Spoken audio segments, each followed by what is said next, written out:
Hola, hola, ¿qué tal? ¿Cómo estás? Que tengas un excelente día. Mi nombre es Dante Eduardo Vega León y si deseas aprender sobre contabilidad, tributación, finanzas, laboral, finanzas personales también, te invito a suscribirte al canal de Business Amor. Bienvenido.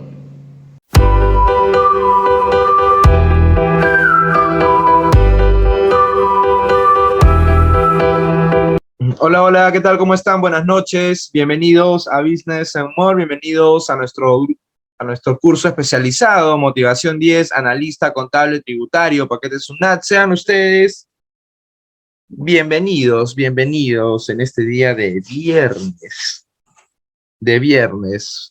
Muy buenas noches. Vamos a trabajar el día de hoy la segunda parte del desarrollo de la determinación del impuesto a la renta anual. Ya habíamos explicado mm, de dónde vienen los términos, por ejemplo, el resultado antes de adiciones y deducciones, que viene del estado de resultados, donde tenemos renta bruta. Aquí también hay un concepto de renta bruta. Otros ingresos, tenemos deducciones, hablando en términos tributarios, y luego un resultado antes de participaciones, las participaciones propiamente dicho, el resultado antes de impuesto, el impuesto a la renta corriente neto. Estábamos explicando también ciertamente la diferencia en comparación con el impuesto a la renta resultante, que es parte de la hoja de trabajo, y el impuesto a la renta corriente neto está dentro del estado de resultados, que es un estado o de rendimiento, cualesquiera, que es un estado financiero, es un estado contable, ¿correcto? Eh, a partir de este resultado antes de adiciones y deducciones, es decir, de este resultado antes de participaciones, se empieza a trabajar la determinación del impuesto a la renta. Se empieza a revisar de este estado de resultados cuáles son los gastos o costos, cualesquiera que sea, dependiendo de la naturaleza de la empresa, que la SUNAT no acepta por ciertas características o requisitos, ¿correcto? Que la SUNAT no lo acepta por ciertas características o requisitos que les falta cumplir, evidentemente, ¿no? Pueden ser adiciones temporales, pueden ser adiciones permanentes, pero la idea es que la SUNAT, por alguna razón X, no lo acepta, no lo acepta. Adiciones permanentes y adiciones temporales. ¿De acuerdo? Bien, vamos a desarrollar entonces. La empresa Capra Perú SAC inició operaciones el 2 de enero del 2021, vamos a ponerle ya. 21.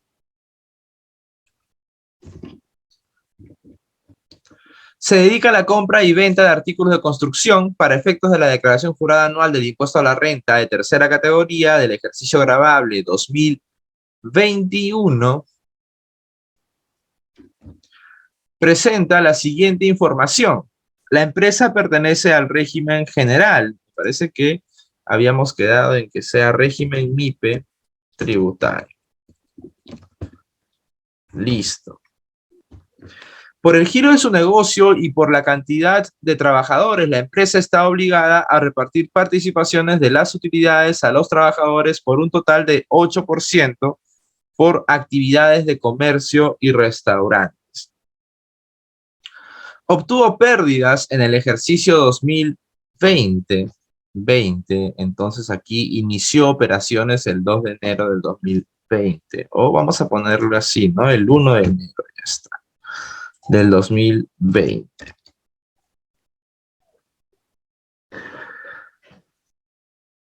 Obtuvo pérdidas en el ejercicio 2020 por el importe de 300.000. A ver, ¿por cuánto? Vamos a ponerle 300.000. Para poder aplicar bien 1,5 millones, ¿ya? Vamos a ponerle que tuvo pérdidas por 1,5 millones para poder aplicar bien el sistema de arrastre de pérdidas. Sistema de arrastre de pérdidas B. Bien, eso lo vamos a ver luego. Pagó el 50%, pagó el 50% Pagó el 50% de las participaciones correspondientes. Vamos a cambiarle aquí, ¿no? Pagó el 80, digamos, ¿ya? Pagó el 80% de las participaciones. Siempre que no se pagan las participaciones completas, siempre vas a tener que realizar dos hojas de trabajo, dos o hasta tres hojas de trabajo, donde se establece qué pasa si pago el 50% de las participaciones, porque siempre vas a evaluar eso en cuanto a la liquidez, ¿no? El accionista siempre te va a preguntar, ¿qué pasa si no pago? Oye, tengo 500.000 por pagar de participaciones. ¿Qué pasa si no pago? Te lo va a preguntar. Tú le vas a decir, bueno, la consecuencia en torno a la liquidez es que no vas a poder deducir esos 500.000 soles de gasto que te corresponden en este ejercicio. Y lo vas a deducir cuando lo hayas pagado, porque forma parte de receptor de quinta categoría, el concepto de participaciones a los trabajadores. Ya el accionista verá si le conviene o no, en base a su análisis, pagar las participaciones. Sin embargo, en los casos prácticos, o perdón, en la realidad, es complicado que se pague el 100% de las participaciones. Siempre, siempre no se puede pagar el 100%. No porque no haya voluntad de la empresa, sino porque es complicado eh, encontrar al 100% de los trabajadores que les corresponde percibir este pago, ¿no? Porque recuerda que así hayas trabajado un mes, te corresponde. De repente te pueden ubicar o tardan en ubicarte. A veces, yo he visto muchas veces cheques de participaciones de hace 3 o 4 años porque no lo han podido ubicar, ¿no? Hoy en día es más sencillo, ¿no? Cada persona tiene su número de celular y por ahí intenta no cambiarlo. Pero anteriormente las personas cambiaban de número o no tenían celular o quizás no mm, se cambiaban de operador o terminaban sin tener un teléfono fijo, no había cómo ubicarlos, ¿bien? Entonces siempre no llegan al 100% del pago de las participaciones. Por eso vamos a ponerle 80, vamos a ponerle una variable ahí. Su fecha de vencimiento fue el 1 de abril del 2022. Se declaró y se pagó. El coeficiente se aplica siempre en marzo.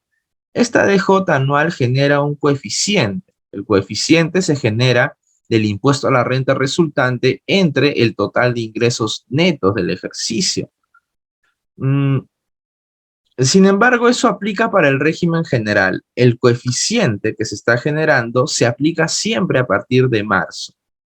Siempre a partir de marzo. Bueno, como en este caso es régimen MIPE, tributario, claro, no voy a aplicar el coeficiente, sino simplemente el 1%, ¿no? El 1%. El saldo a favor, si es que hubiera, se aplica en el periodo que se ha declarado el anual. Por ejemplo, si yo declaro o mi fecha de vencimiento es el 31 de marzo del 2022, mi saldo a favor lo voy a tomar a partir de marzo 2022. Si en este caso, o si como en este caso he declarado el 1 de abril y mi fecha de vencimiento es el 1 de abril, entonces mi saldo a favor lo voy a declarar o lo voy a considerar a partir del periodo abril 2022. ¿Correcto? Bien. ¿Todo está bien hasta ahí? Sí, ya está. La empresa ha estimado, enunciado número 1, la empresa ha estimado como provisión de cuentas de cobranza dudosa. Aquí, bueno, estoy utilizando un concepto contable tributario de provisión. Debería decir, ha estimado como registro de cuentas de cobranza dudosa o de cuentas incobrables el importe de 30.000 soles por 3 ventas realizadas en el mes de marzo 2021. Correcto, 2021. A ver, un momentito, por favor.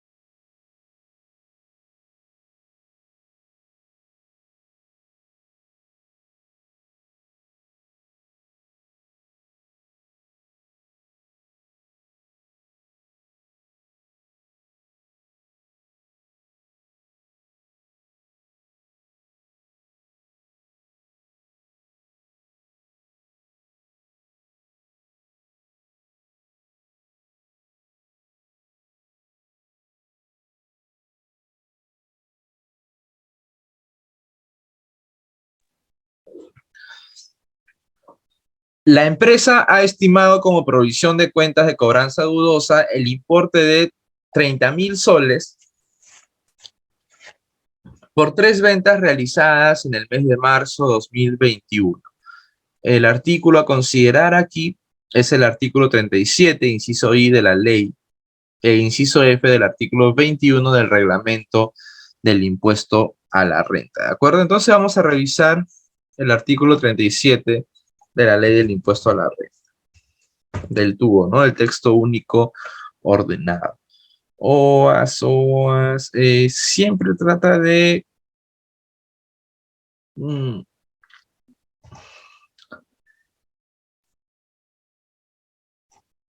verificar la ley en páginas de la SUNAT.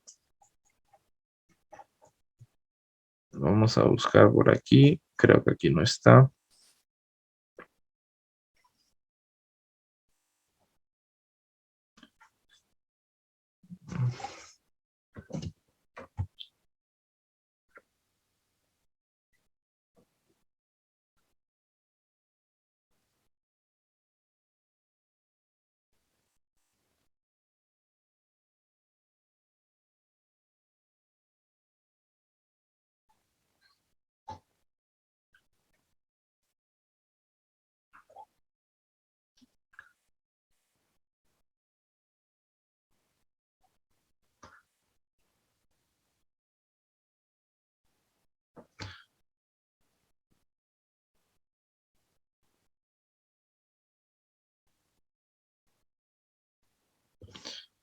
Aquí está la I, sustituido.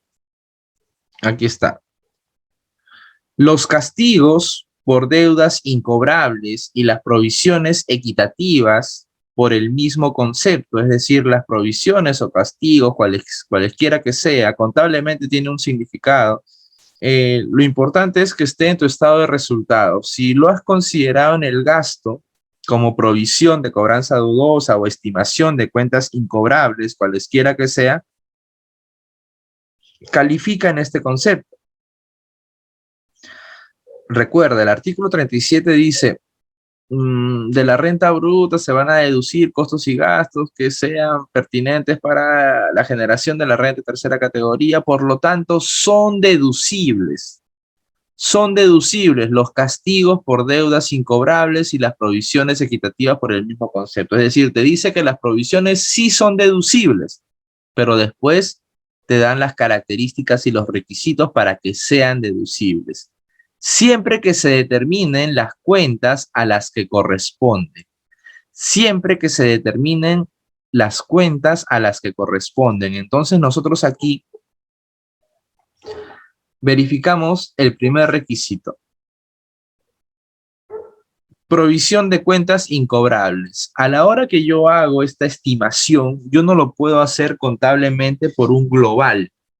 No lo puedo hacer contablemente por un global, porque te pide que identifiques la cuenta. Cuando se refiere a la cuenta, se refiere a la cuenta corriente, es decir, que identifiques al cliente. ¿Qué cliente te está dejando de pagar? ¿Qué cliente te está dejando de pagar? ¿Por qué cliente o por qué tercero? Porque también puede ser por préstamos a terceros. En este caso es por ventas realizadas, es decir, por cuentas por cobrar a clientes. Esta 19 tiene que ser específica, tiene que ser específica. Si el RUC es tal, el RUC que aparece en la cuenta 19 tiene que ser el mismo RUC, la misma factura, tiene que estar identificada. A eso se refiere esa partecita de la ley y por lo tanto,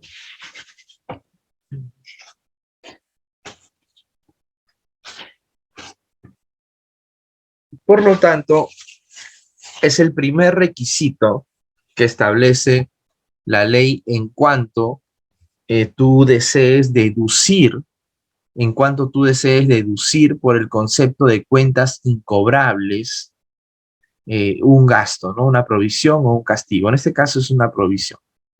Bien, no se reconoce el carácter de deuda incobrable. ¿A quién?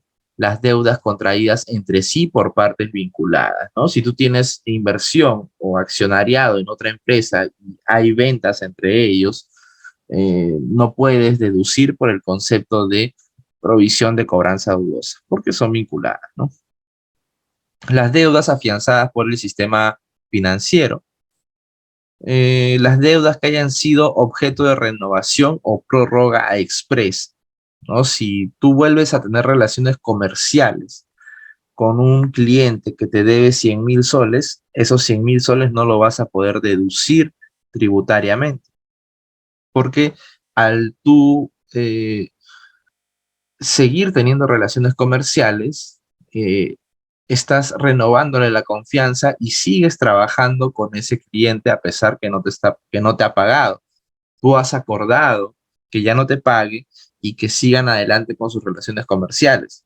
Tú lo puedes sacar de tu contabilidad con una 68 contra una 19 y luego una 19 contra una 12, ¿no? El primer asiento es de provisión o estimación, el segundo asiento es de castigo. Sin embargo, tributariamente no va a ser aceptado, no va a ser aceptado. Bien, ahora por aquí busco el reglamento de la ley del impuesto a la renta. Vamos a darle aquí, ¿ya? Vamos a darle aquí. Mm,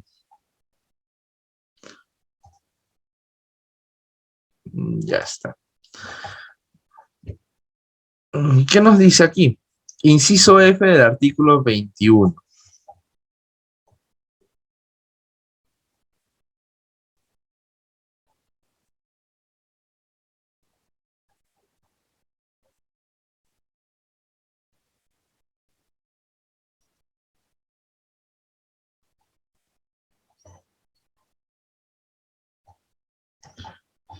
Ahí está el 21.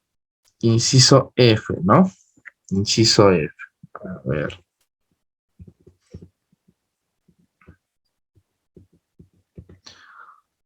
F, F, F.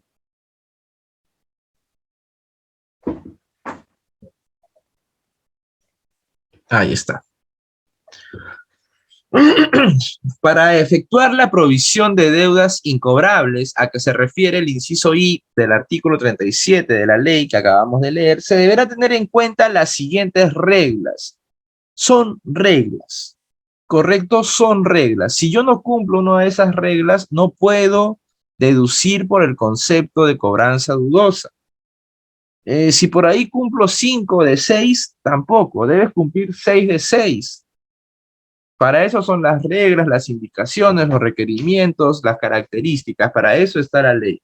Bien, ahora, si por ahí alguien te dice, oye, pásalo nomás, ya, si es que te fiscalizan, eh, bueno, ahí se reconocerá.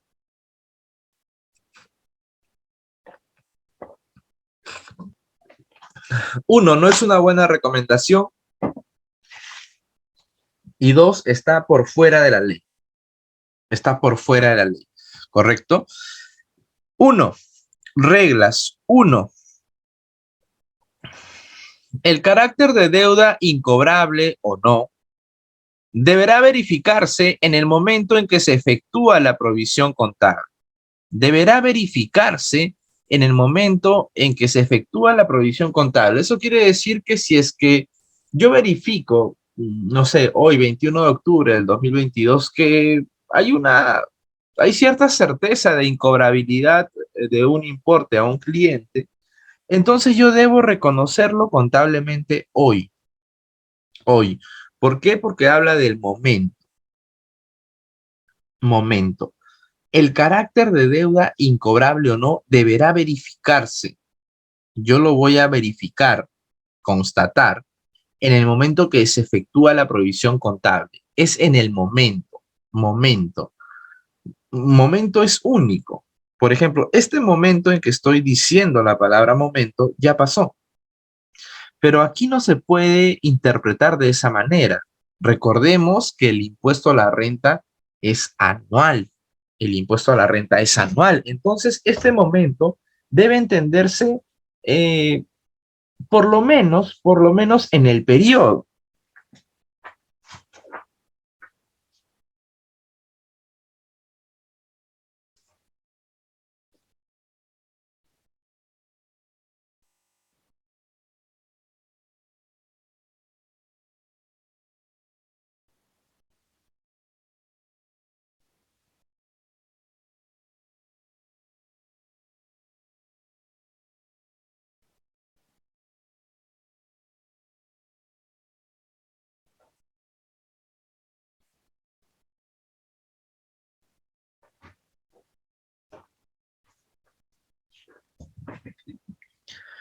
Bien, entonces podemos corroborar, por ejemplo, si es que hoy corroboro la incobrabilidad de una cuenta, pues lo puedo registrar el 31 de octubre, lo puedo registrar el 15 de noviembre o el 20 de noviembre, ¿no? No hay por qué ser tan estricto, ¿no? Hay una palabrita en el derecho que se llama taxonomía, ¿no? Que es la interpretación de la ley en función de lo que el legislador quiere, de lo que el legislador, eh, cuál es la motivación del legislador para efectuar la ley o el reglamento. En este caso, es imposible que se refiera al momento. Bien, se estará refiriendo pues al periodo o al ejercicio. Entonces, tu primera regla de aquí, pero segundo requisito, es que tú vas a determinar si yo soy pegado a la letra e interpreto de manera equívoca. Mi segundo requisito es que si es que yo determino el carácter de cuenta incobrable, no tengo la certeza o el 80% de la certeza de que no me van a pagar el 15 de octubre del 2021, mi asiento debe ser realizado el 15 de octubre del 2021. Eso yo entiendo por momento, ¿correcto? Muy bien. Si es que por ahí lo haces el 20 de octubre, no creo que haya problema. No hay jurisprudencia sobre eso. Pero ya sabes que la ley dice momento. Y el momento es relativo aquí. Aquí en esta ley el momento es relativo. Dos, para efectuar la provisión por deudas incobrables se requiere. Y acá te muestran 5 opciones. Aquí te muestran 5 opciones, para lo cual tienes que saber mmm, solamente leer bien y saber qué significan las palabras en una oración. Se requiere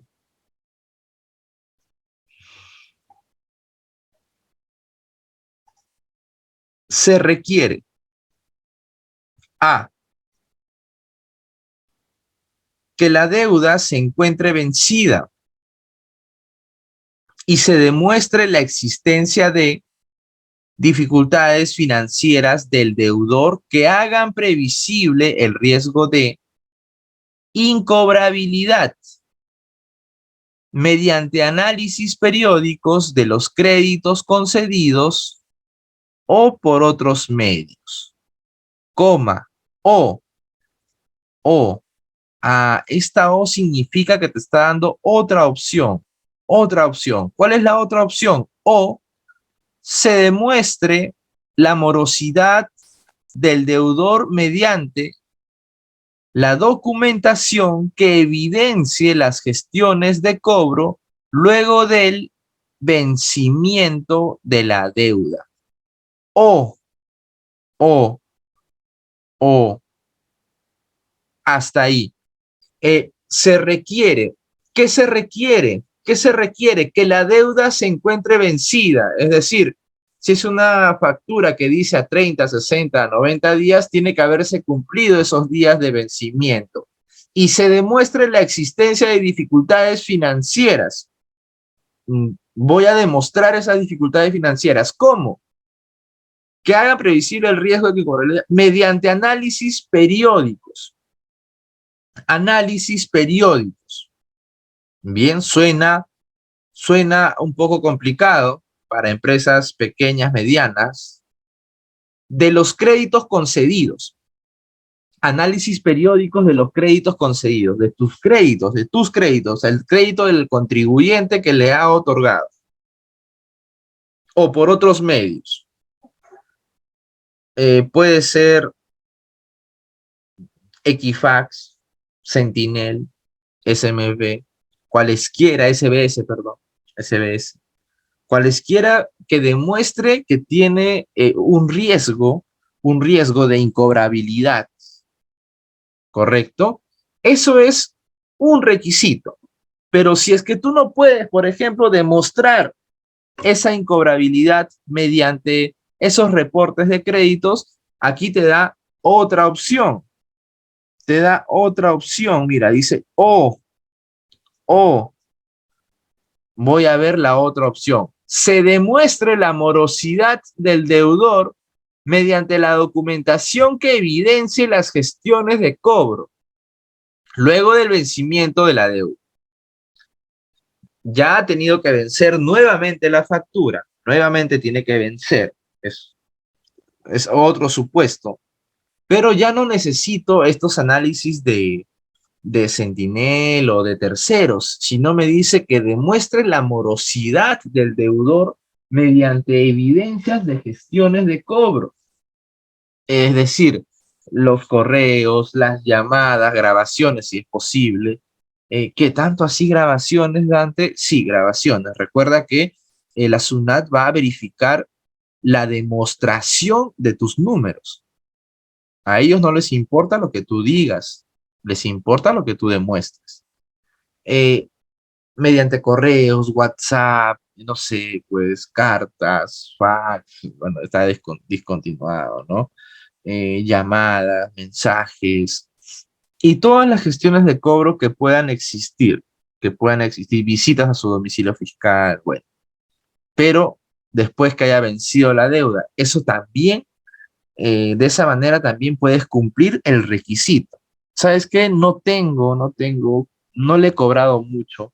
Yo quiero estar seguro de lo que estoy haciendo, me va a permitir deducir por el concepto de cobranza dudosa. Entonces te dice, oh, el protesto, ajá,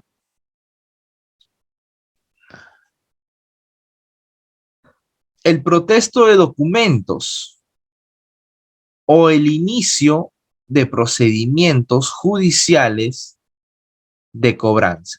El protesto de documentos, el protesto de documentos o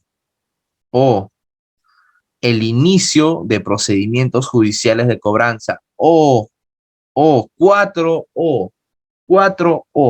El protesto de documentos es enviar los documentos al banco. El inicio de procedimientos judiciales de cobranza es que se haya judicializado la deuda, ¿no? El que se haya judicializado no es que te vas a ir preso porque no hay cárcel por deuda, pero tampoco es que te eximas de la responsabilidad de pago. Que hayan transcurrido o que hayan transcurrido más de 12 meses desde la fecha de vencimiento de la obligación sin que éste haya sido satisfecha. Excelente, muy bien, muy bien. Entonces, por eso, por esta razón, es que muchos eh, determinan, determinan aquí, determinan que esta es la forma más sencilla de poder cumplir el requisito, que hayan transcurrido más de 12 meses de la fecha de vencimiento. Entonces, aquel que no ha leído la ley te va a decir, oye, tú le vas a preguntar, ¿cuál es el requisito para poder deducir estas cuentas incobrables? Porque ya no me van a pagar. Ah, que haya pasado 12 meses después de la fecha de vencimiento. Falso. Porque si tú no pasa 12 meses, pero tú tienes evidencia de las gestiones de cobro mediante WhatsApp, obviamente que estas gestiones de cobro de WhatsApp tienen que ser impresas o por lo menos guardadas digitalmente.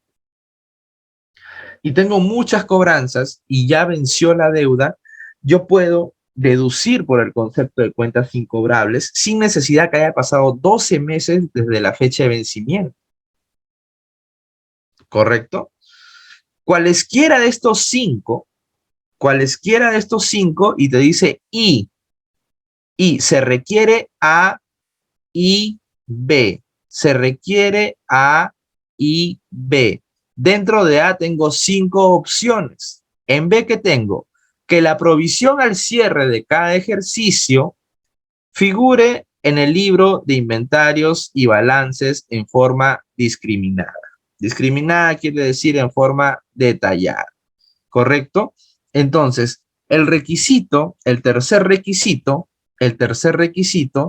es que esté vencida y tengas un reporte financiero del cliente. Este reporte puede ser tuyo o de un tercero. Demostrar la morosidad con documentos y que la deuda esté vencida. Protestar la deuda. Cobranza judicial. 12 meses después de la fecha de vencimiento. Cualesquiera de esos 5 conceptos, estás cumpliendo el tercer requisito. ¿De acuerdo? Y el cuarto y último requisito es que figure en el libro de inventarios y balances de forma detallada, discriminada, específica. Muy bien, muy bien. Entonces,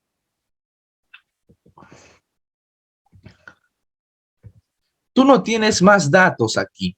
Solamente te dice que se ha estimado como provisión de cuentas de cobranza dudosa el mes por ventas realizadas en marzo de 2021, lo que quiere decir que aún no has cumplido con los requisitos, aún no has cumplido con estos requisitos que hemos leído y hemos planteado aquí.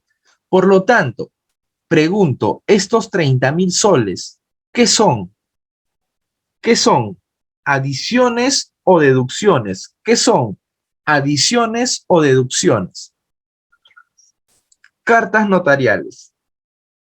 Cartas notariales está dentro de las gestiones de cobro. Una carta notarial es una gestión de cobro. Muy buenas noches, Juan Carlos. Bienvenido, un placer.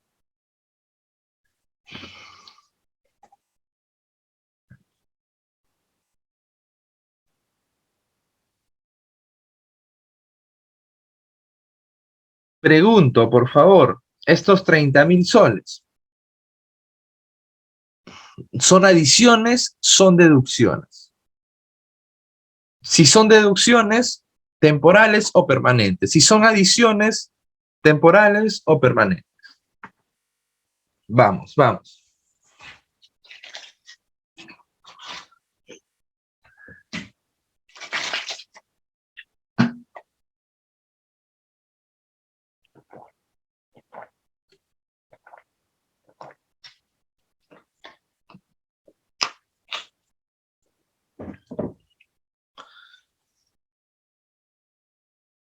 Deducciones temporales, dice Juan Carlos. A ver, por ahí, ¿alguna otra opinión? Vamos, vamos, sin miedo, de lo que hemos aprendido ya. La clase pasada fue bastante específica de cómo diferenciar una adición, una deducción, o por lo menos la explicación de cómo identificarlo.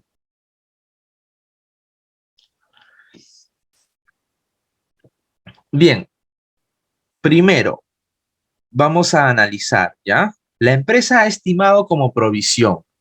Quiere decir que se ha registrado. Esto se ha registrado contablemente. El importe de 30.000 soles se ha ido al gasto contra la 19 por 3 ventas realizadas en el mes de marzo de 2021. Pero este gasto todavía la SUNAT no lo acepta. Este gasto está aquí. Mira, por favor, mira. Este gasto es muy probable que esté aquí. O perdón, aquí. ¿Correcto? Entonces, aquí está deduciendo para pagar menos impuesto a la renta. Como está deduciendo un concepto que la SUNAT no acepta temporalmente, porque yo en algún momento voy a cumplir los requisitos. Voy a cumplir los requisitos en algún momento. Entonces, como la SUNAT no acepta temporalmente el gasto, para nosotros es una adición temporal. Adición temporal por deudas incobrables. Voy a ponerle 50.000. Y aquí le pongo 3 ventas realizadas, aquí 50.000. Correcto, para ir modificando cierta información. Es correcto, ¿no? Porque este gasto está en mi contabilidad. Si es que no existiera diferencias contables y tributarias, yo debería pagar impuesto a la renta en función de este 1.800.000. Sin embargo, muchos de estos gastos de aquí no deberían estar para efectos tributarios, pero como no los puedo sacar porque sí son necesarios para efectos contables, financieros, entonces después realizo una hoja de trabajo y lo que aquí es una deducción, debo convertirlo en adición para poder pagar el correcto impuesto a la renta. El correcto impuesto a la renta. A ver, ¿queda claro? ¿Queda claro, por favor? ¿Queda claro? Pueden poner un check, un like, un dedito arriba, sí, nada más. ¿Queda claro esa partecita? ¿Queda claro? Bien, excelente, excelente. Sí, excelente, muy bien, muchas gracias. Bien, muchas gracias. Entonces, para nosotros es una adición, uy, ¿dónde estoy? Adición temporal. Ahí está, 50.000, ya lo cambiamos, 50.000. Listo. Hasta aquí voy a llegar, hasta aquí. Ya está. Es la utilidad o resultado antes de adiciones y deducciones más el total de adiciones menos el total de deducciones, perdón. Mira, aquí es tranquilo, tranquilo, mira. Yo voy a poner acá impuesto a la renta por 1.800.000 por 10%. Ese es el impuesto a la renta que yo estoy pagando si considero esos gastos. Pero como no lo voy a considerar, voy a pagar impuesto a la renta sin considerar esos gastos, 5.000 más. ¿Te das cuenta? Por eso se llaman adiciones, porque aumenta que la renta neta imponible, aumenta el impuesto a la renta también. ¿De acuerdo? Aumento de la renta neta imponible y también el impuesto a la renta. Ahora, el segundo enunciado nos dice, la empresa ha contabilizado gastos de depreciación por el importe, gastos por depreciación, el importe de 50.000. A ver, vamos a poner otro importe, 4.000. Vamos a ponerle aquí 130.000, a ver, 133.000. La empresa ha contabilizado gastos por depreciación, el importe de 133.000 soles en el ejercicio por un vehículo adquirido por el costo de 400.000 soles. Con fecha 2 de enero, voy a ponerle 1 de enero del 2021. Ahí hay que revisar la NIC 16 y el artículo 22 del reglamento de la ley del impuesto a la renta, donde se establecen las tasas tributarias, más que todo, ¿bien? Las tasas tributarias. A ver, en el reglamento, vamos a buscar 21.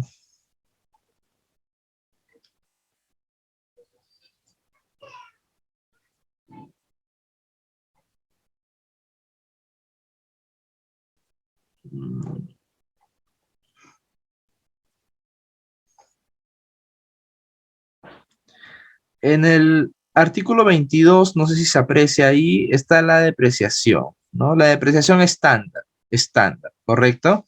La depreciación estándar eh, mm, la depreciación estándar de los conceptos. Vehículos de transporte 20%, en una situación normal, ¿no? Sin considerar la situación especial que nos ha tocado vivir, ¿correcto? Y la NIC 16 establece la correcta depreciación contable, que es en base a un estudio técnico, dependiendo de la naturaleza o del uso de lo que se está adquiriendo. Puede ser una maquinaria, un vehículo, un bien inmueble, lo que fuera. Bien, entonces, ¿cuál es la diferencia aquí? Que yo debería darle una vida útil, como dice aquí, 20%, vehículos de transporte. Entonces, yo debería depreciar 20% anual. Eso es lo que yo debería hacer. Anexo 2, enunciado número 2. El vehículo tiene una depreciación tributaria del 20%. Entonces, yo contablemente o tributariamente, perdón, voy a poner valor del vehículo 400.000. Vamos a ver cuánto sale. Mi depreciación tributaria del 2021 es 400.000 por 20%. Esos 80.000 es lo máximo que te va a aceptar la SUNAT. Oye, yo lo puedo depreciar en 70.000, por supuesto. 60.000, claro. 50.000 también. Pero el máximo, el importe máximo que te va a aceptar la SUNAT es de 80.000. Recuerda que esta tablita dice para todos los conceptos hasta un máximo de, no puedo depreciarle 21% porque no me va a aceptar el exceso. Si yo lo deprecio por 100.000 soles, me va a aceptar de esos 100.000 soles solamente 80.000. Los otros 20.000 no me va a aceptar.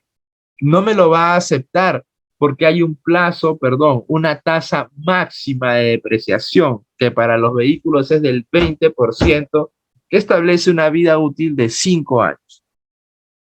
El caso práctico te dice que eh, el vehículo cuesta 400.000 soles y se ha depreciado contablemente 133.000 soles. A ver, 133.000 soles.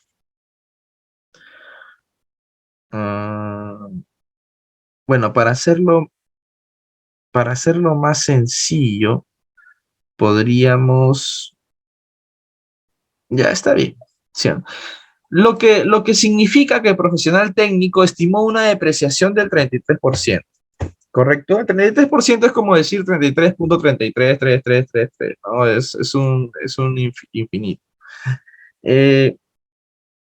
Entonces mi depreciación contable del 2021 es 133. Contable del 2021. Contable del 2022 también. Contable del 2023 también. Y aquí termina la vida contable de este vehículo, porque aquí hay 400.000. Bien, 399.000, ya esos 1.000, olvídate, ¿no? No tiene que cuadrar también exacto, ¿no? Acá le puedes poner 333 igual aquí, ¿no? Esos 1.000 soles, olvídate, no hay ningún inconveniente. Y la depreciación tributaria es durante 5 años. Durante 5 años. La SUNAT solamente me va a aceptar 80.000. ¿Yo puedo registrar contablemente 133.000 de depreciación? Sí, porque la NIC 16 establece que para cada empresa y para cada giro hay un estudio técnico para los activos inmovilizados, el cual determina la tasa de depreciación. No es igual, pues, aquí en Lima, por ejemplo, no es igual la depreciación de un bien, eh, de un bien inmueble en Miraflores, San Isidro, que en Chorrillos, Los Olivos, Independencia, San Juan del Lurigancho, Villa El Salvador. El deterioro, o como lo llaman, el detrimento urbano es mayor en lugares de conos. En cambio, en los lugares donde hay una mejor calidad de vida, entre comillas, la depreciación no es tan acelerada. Entonces, hay muchos factores, ¿no? Si el vehículo es utilizado para la mina, por ejemplo, ¿no? No es igual un furgón, una camioneta de mina, que una camioneta o un furgón que va a repartir de repente dulces. No es igual el desgaste. Entonces, en base a eso, el profesional técnico tiene que estimar una depreciación contable razonable.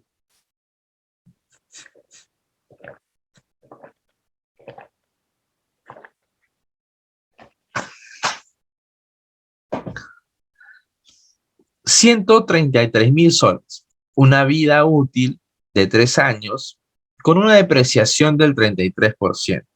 Pero tributariamente la SUNAT no te va a aceptar jamás más que 80.000 en cada ejercicio. No me va a aceptar más que 80.000 en cada ejercicio. ¿De acuerdo? Muy bien. Entonces, esta diferencia de 133.000 menos 80.000, por favor, necesito su participación.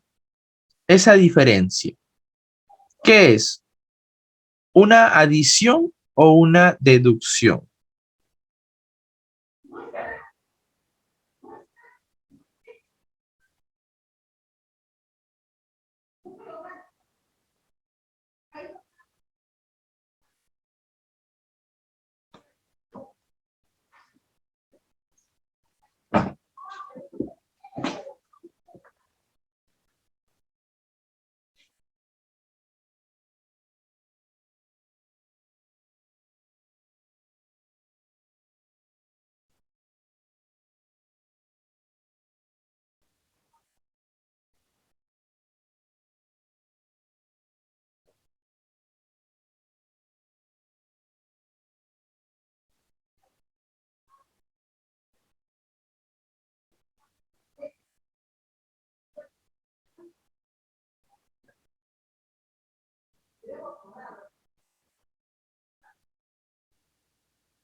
Adición temporal, ¿no? Claro, es una adición temporal, excelente, muy bien.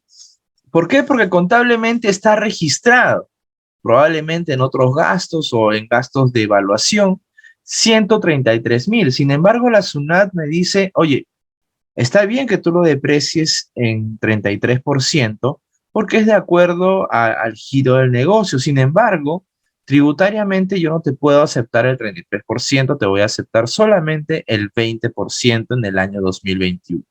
Entonces, la diferencia es una adición temporal de 53.000 soles. Estos 53.000 soles, tú lo trasladas aquí, adiciones temporales por depreciación de activo fijo, 53.000 soles. Del enunciado número 2, el enunciado número 2 lo voy a poner con turquesa para saber que estamos avanzando. Bien, ahora, ¿qué pasa con los demás años?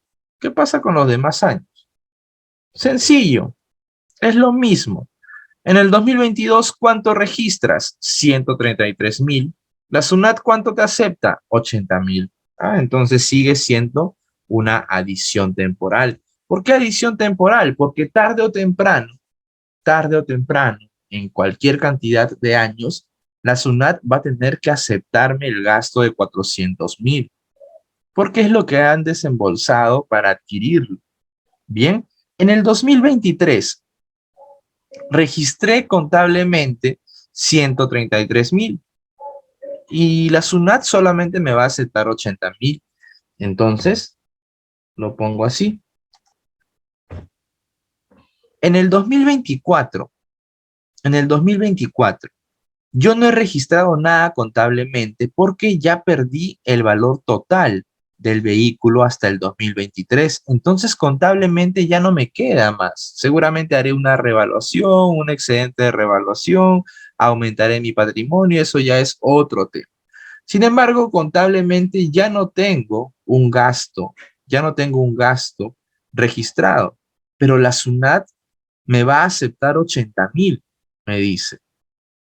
Ya, si me va a aceptar 80.000, entonces aquí voy a poner mi deducción permanente, ¿no? Recuerda que toda adición temporal va a convertirse en algún momento en una adición permanente, ¿correcto? Entonces, como aquí la SUNAT me dice, oye, mira, tú no tienes ningún gasto, no has registrado ningún gasto de depreciación, pero yo sí te quiero aceptar 80.000. Ya, yo no voy a registrar 80.000, ¿no? Sería absurdo. Tendría que considerarlo en mi hoja de trabajo como deducción permanente por 80.000. Y en el 2025, la misma figura, 80.000. Bueno, aquí va a descuadrarte por 1.000 soles, pues, ¿no? Ya eso ustedes lo solucionan haciendo con los números exactos, ¿no? Yo solamente estoy trasladando la idea. Bien, esos 1.000 soles no interesan tampoco. Profesor, Bien, sí, es decir, contablemente ya no se registra nada en el año 2024, solo, como dice usted, en la hoja de trabajo sí se utilizan los 80.000, ¿correcto? correcto, como deducción permanente. Ok. Bien, excelente, excelente, muy bien, muy bien. Entonces seguimos con el enunciado número 3. Enunciado número 3. Se ha registrado gastos por concepto de movilidad de sus trabajadores, la suma de 3.000 soles. A ver, 3.000 soles, vamos a ponerle 12.000, ¿ya? Vamos a ponerle 12.000. Se ha registrado gastos por concepto de movilidad de sus trabajadores, la suma de 12.000 soles, correspondiente al ejercicio 2021, sustentado con la planilla de gastos de movilidad, llevada de acuerdo a la forma señalada por el reglamento de la ley. Es decir, aquí me está antelando que las movilidades están realizadas correctamente, que no tiene ningún error de formalidad. Así que me está empujando simplemente a determinar cuánto es lo que me va a aceptar la SUNAT y cuánto no. El límite máximo por día y por día y por persona, ojo, es el 4% de la remuneración mínima vital. Para el 2021, lo que estamos haciendo, estamos trabajando en el 2021, no hay ningún cambio, ¿no? Pero para mayo de 2022 hay un pequeño cambio de la remuneración mínima vital, por lo tanto el 4% sube un poquito también. Simplemente haces el desfase, pues, ¿no? Las movilidades de enero con la remuneración mínima vital de enero, las movilidades de septiembre con la remuneración mínima vital de septiembre, ¿no? Eh, ¿Dónde está en la ley lo correspondiente a la movilidad de los trabajadores? Artículo 37, inciso A1 de la ley. Artículo 37, inciso A1. Vamos a buscar.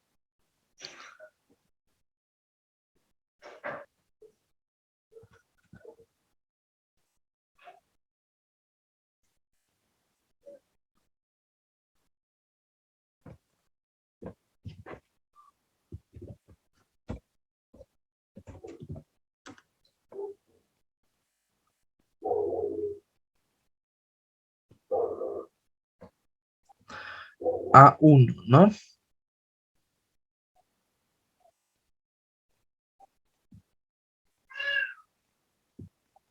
Aquí está, A1.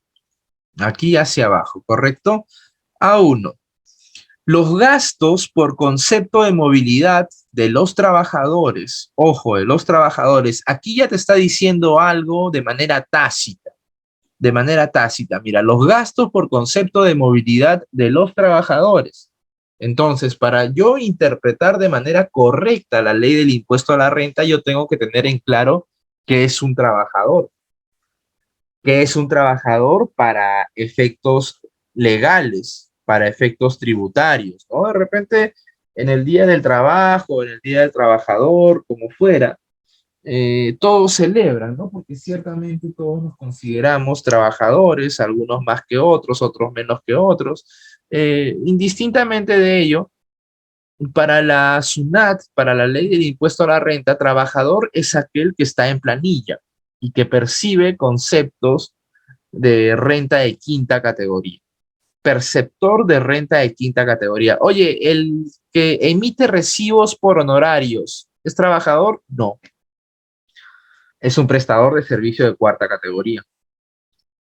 Entonces, tenemos claro que el concepto de movilidad de los trabajadores está relacionado simplemente a las personas que están en planilla y son perceptoras, por ende, de conceptos remunerativos de quinta categoría. ¿De acuerdo?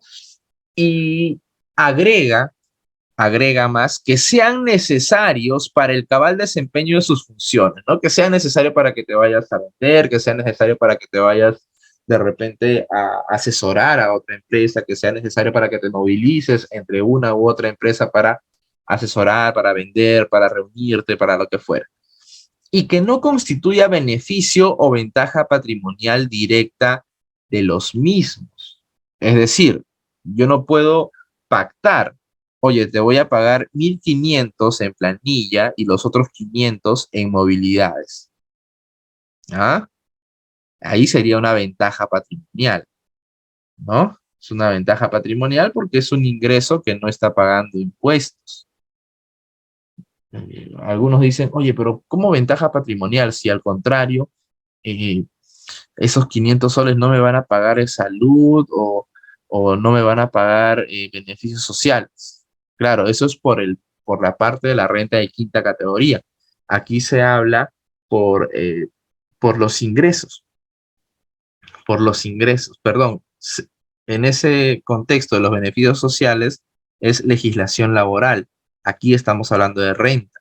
Ventaja patrimonial, sí, porque esos 500 soles no están pasando para el cálculo del impuesto a la renta de quinta categoría, ¿no? Esto yo sí lo he visto bastantes veces, ¿no?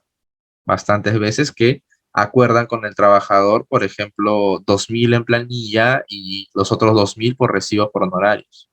Y pasan el recibo por honorarios de otra persona. Pero yo te estoy hablando ya hace 6 7 años, pues, ¿no? Ya ahora es mucho más complicado hacer eso, ¿no? Antes no se debería, hoy tampoco se debe, pero quizás antes había más libertad porque la contabilidad no estaba tan digitalizada como lo está hoy en día. ¿Correcto? Los gastos por concepto de movilidad podrán ser sustentados con comprobantes de pago o con una planilla suscrita por el trabajador, usuario de la movilidad. Aquí la ley te da dos opciones. Pueden ser sustentados con factura o boleta, quizás. Factura, ¿no? Factura. Comprobante de pago, te dice al fin y al cabo. O con una planilla. Planilla de movilidad. Planilla de movilidad. ¿Correcto? Esas son las dos formas de sustentar esa movilidad que le estás otorgando al trabajador para el uso de sus funciones. En la forma, esta planilla suscrita por el trabajador usuario de la movilidad, en la forma y condiciones que se señale en el reglamento. Esas condiciones las vamos a ver en un ratito, en un momentito. Los gastos sustentados con esta planilla no podrán exceder por cada trabajador del importe diario equivalente al 4% de la remuneración mínima vital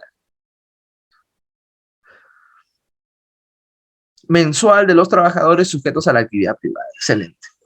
No se aceptará la deducción de gastos de movilidad sustentados con la planilla a que se hace referencia en el párrafo anterior en el caso de trabajadores que tengan a su disposición movilidad asignada por el contribuyente. Si tú en tu planilla, en tu PDT Plame, tienes por allí el concepto de movilidad, te están pagando movilidad y tú haces planilla también por fuera de movilidad porque es necesario. Ojo, no quiero decir que sea un gasto que no deberías hacer. De repente sí, ¿no? Me pagan, ¿sabes qué? 300 de movilidad, mi sueldo es 2.500, 2.800 me están pagando bruto. Pero en el día tengo la necesidad de ir quizás a reunirme con un cliente o un proveedor o un financista, cualesquiera que sea, un inversor. Necesito que me den mi dinero para poder trasladarme, porque los otros 300 soles es para venir, eh, es para la movilidad, digamos, para llegar a la oficina. Entonces, yo sí necesito. Sin embargo, la ley te dice, mira, si tú ya tienes el concepto de movilidad en planilla, esa planillita de movilidad que estás haciendo, la planilla de movilidad que estás haciendo y estás firmando, es correcta, pero no es aceptado tributariamente. Nada más. Eso es lo que te está diciendo. No te está diciendo que no lo hagas, no te dice que es incorrecto, ilegal, no. Simplemente que si ya tienes el concepto de movilidad en tu planilla del PET Plame para diferenciar el concepto de planilla, ya no te va a aceptar una planilla de movilidad, porque para la SUNAT estarías dobleteando el gasto, ¿no? Sería algo como una liberalidad. Y eso no lo va a aceptar. Bien. Ahora, en la parte formal está el inciso B del artículo 21 del reglamento. El inciso B del artículo 21 del reglamento. Inciso B está por aquí. Los gastos por concepto de movilidad de los trabajadores. ¿A qué se refiere el inciso A1 que hemos leído? Se sustentarán con comprobantes de pago o con la planilla de gastos de movilidad. ¿Correcto? Lo vuelve a repetir. Cualesquiera de los dos es válido. Vamos a seguir leyendo para ver si los dos son válidos o de repente qué pasa si es que los dos, si es que yo salí y traje una factura y también mi planilla de movilidad. ¿Se aceptan los dos? ¿Aceptan uno o el otro? ¿Cuál es el que se acepta? ¿Qué pasa? Esos detalles se ven en el reglamento. Para tal efecto, se deberá tener en cuenta lo siguiente. Por cada día, por cada día se podrá sustentar los gastos por concepto de movilidad respecto de un mismo trabajador únicamente con una de las formas previstas en el primer párrafo del presente inciso. A ver, de nuevo, por cada día se podrá sustentar los gastos por concepto de movilidad respecto de un mismo trabajador únicamente con una de las formas previstas en el primer párrafo de este inciso. Ah, ya. Te dice que yo puedo sustentar solamente con una de ellas, no con los dos, con una de ellas. O bien el comprobante de pago o bien la planilla de gastos de movilidad. Cualesquiera de los dos, o una u otra. Bien, eso te está diciendo la ley. Pero en la realidad yo puedo pasar la factura y la planilla, pero no te va a aceptar. Uno de ellos no te va a aceptar, porque te está diciendo que solamente una de las formas previstas va a pasar como movilidad.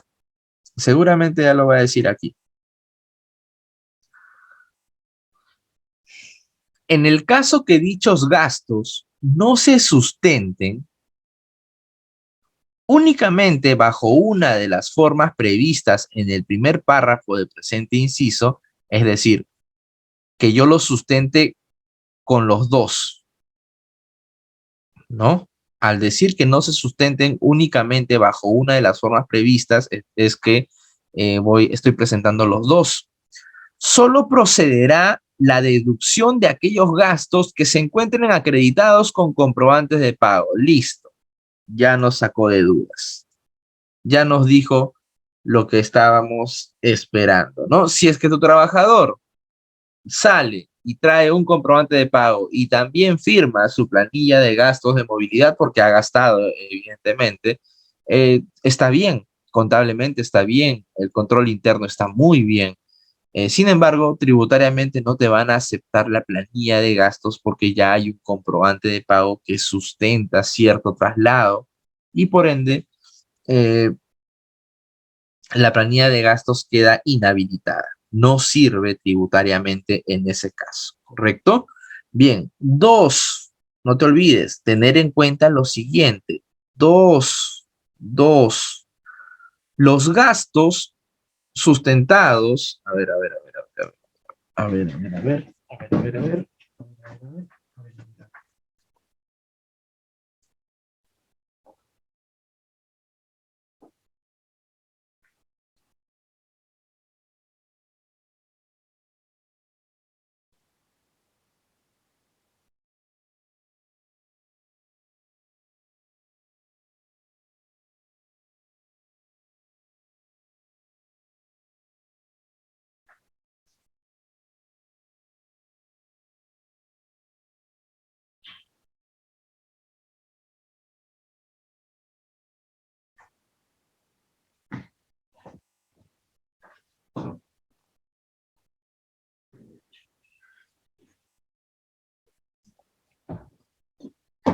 Bien, los gastos sustentados con planilla no podrán exceder por cada trabajador del importe diario equivalente a 4% de la remuneración mínima vital mensual de los trabajadores sujetos al régimen laboral de la actividad privada. Listo. Uy, me pasé. 3. La planilla de gastos de movilidad puede comprender A, B, A, B. Los gastos incurridos en uno o más días, ahí está. Los gastos incurridos, aquí está. Los gastos incurridos en uno o más días, aquí está. Planilla de movilidad, uno o más días. Si incluye los gastos de un solo trabajador. Ah, aquí solamente tiene que haber un solo trabajador. Uno o más días, no importa, pero de un solo trabajador. B, los gastos incurridos. Este es un tipo de planilla de gastos de movilidad y este es otro tipo de planilla de gastos de movilidad. La B dice, los gastos incurridos en un solo día si incluye los gastos de más de un trabajador. Los gastos incurridos en un solo día, aquí está. Si incluye los gastos de más de un trabajador, acá puedo poner trabajador A, B, C, D, E, F, G, H, I. Bien. En caso se incumpla con lo dispuesto por este inciso, en caso se incumpla, la planilla queda inhabilitada. Si tú, por ejemplo, aquí te están diciendo un solo trabajador por varias fechas y tú le pones un trabajador B,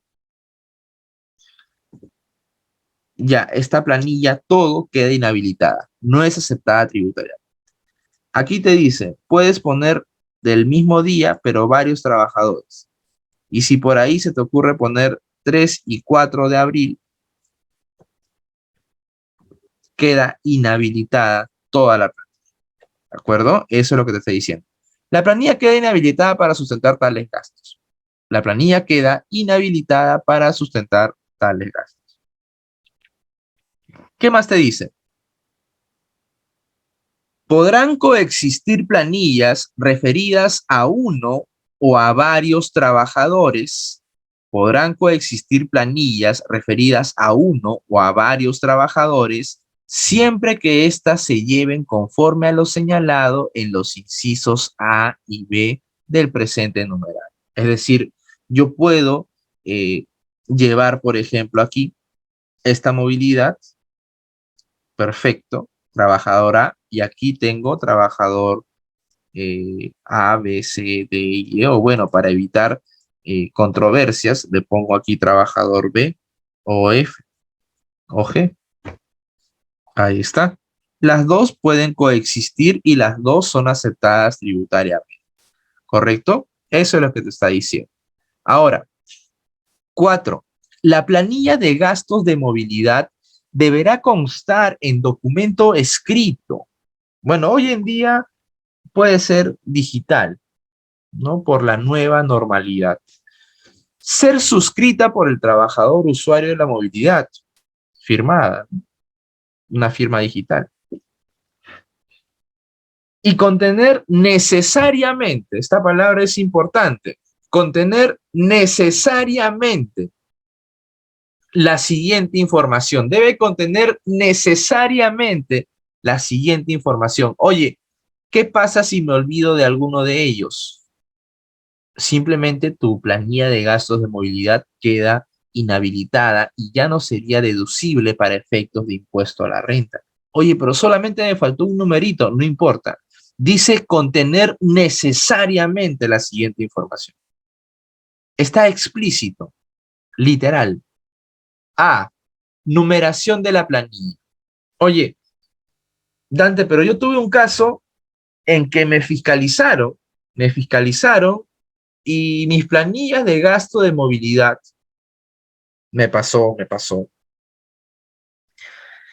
No estaban enumeradas, pero sí cumplían todos los demás requisitos. Y el superintendente no me reparó esos gastos.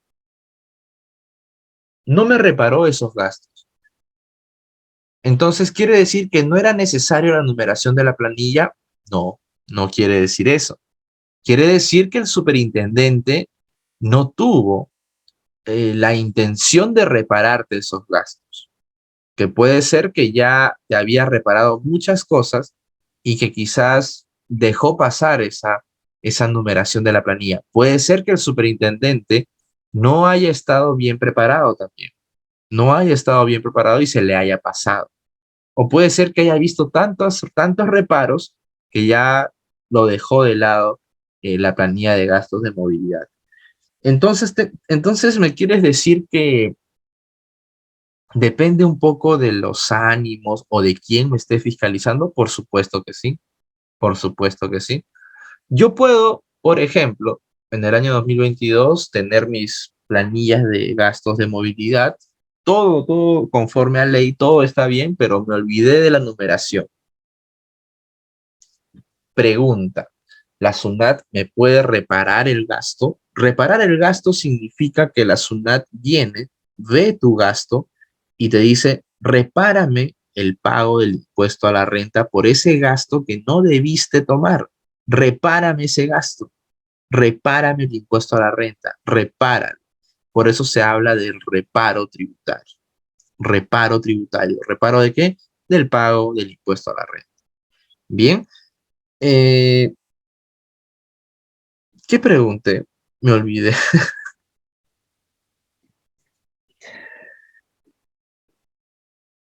Si es que me olvido de la numeración de la planilla, ¿el de la SUNAT me puede reparar el gasto? Por supuesto que sí. Por supuesto que sí. Porque está en la ley, está específico, está explícito. Muy bien, entonces tú debes contener cada uno de estos requisitos, porque dice contener necesariamente la siguiente información. Ahora, si por alguna razón se te pasó, llega el superintendente y no te hace ninguna observación, bueno, tu suerte, pero eso no es que la ley haya cambiado. La ley está allí. Bien. Lo segundo, nombre o razón social de la empresa o contribuyente, ¿no? Eso siempre se pone como membrete. C, identificación del día o periodo que comprende la planilla según corresponde. Día o periodo con tilde. No sé, aquí está muy mal esto. Día o periodo que comprende la planilla según corresponda, dependiendo de qué planilla estés haciendo, ¿no? Si esta planilla o esta planilla. Recuerda que esta planilla es la más recurrente. Es la que utilizamos todos, ¿no? Esta planilla no he visto que la utilicen porque es bastante eh, complicada de llevarle seguimiento. Fecha de emisión de la planilla. Especificar por cada desplazamiento y por cada trabajador. Fecha, nombres y apellidos. DNI, o bueno, número de identidad. DNI, carnet de extranjería, PTP, lo que fuera. Motivo y destino del desplazamiento. ¿Para qué? ¿Para qué? Por ahí vi que decía de la oficina a tal sitio. Bueno, no dice exactamente eso la movilidad o la ley, pero si le quieren poner así, pues está bien, ¿no? Dice el motivo, ¿por qué estás yendo a tal sitio? Y el destino, no te dice de dónde estás yendo, ¿no? Pero si le quieres poner de dónde a dónde, está bien, seguramente es mucho más seguro. Motivo, ¿para qué estás yendo? Y el destino de la movilidad. Monto gastado por cada trabajador. Y acá dice algo interesante. La falta de alguno de los datos señalados en el literal E, la falta de alguno de los datos señalados en el literal E respecto a cada desplazamiento del trabajador solo inhabilita la planilla para la sustentación del gasto que corresponda a tal desplazamiento. Es decir, si por aquí se me olvidó el detalle, aquí se me olvidó el detalle, de estos 70 soles, la SUNAT me va a aceptar 0 soles. Pero de aquí sí me va a aceptar los 37.20, que es el 4% de 930 soles. ¿Correcto? Muy bien. Muy bien. Listo. Bueno, aquí dice que la planilla de movilidad no constituye un libro ni un registro. Es cierto. Entonces, ¿cuánto nos dice el caso práctico? 12.000. Voy a poner aquí 2021. Vamos a ver, 2021.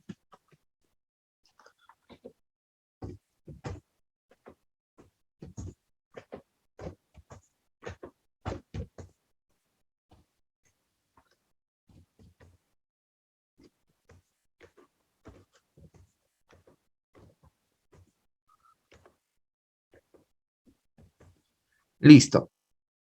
Como hemos puesto 12.000, le voy a poner 1.000 soles. Pues no, esto es un caso exagerado, ¿entienden, no? Es un caso exagerado, no puedo plantear un super Excel que nos va a marear más. El límite máximo es 37,20, por lo tanto el gasto deducible es 446,40 y el exceso,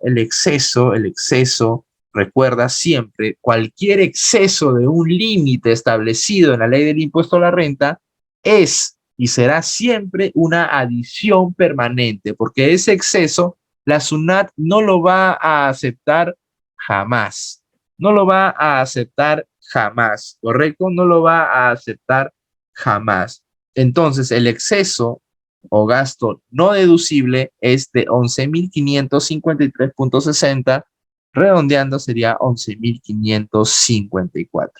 Lo voy a jalar aquí. Adición permanente. Movilidad de trabajadores, 11.000. ¿Dónde estoy? Aquí, ¿no? 11.000. Listo. Aquí le pongo redondear. Ahí está. 11.554. 11.554. Bien, nos vamos a quedar ahí. Muchísimas gracias. Muchísimas gracias por su tiempo, por la prestancia. Es viernes, es complicado para todos.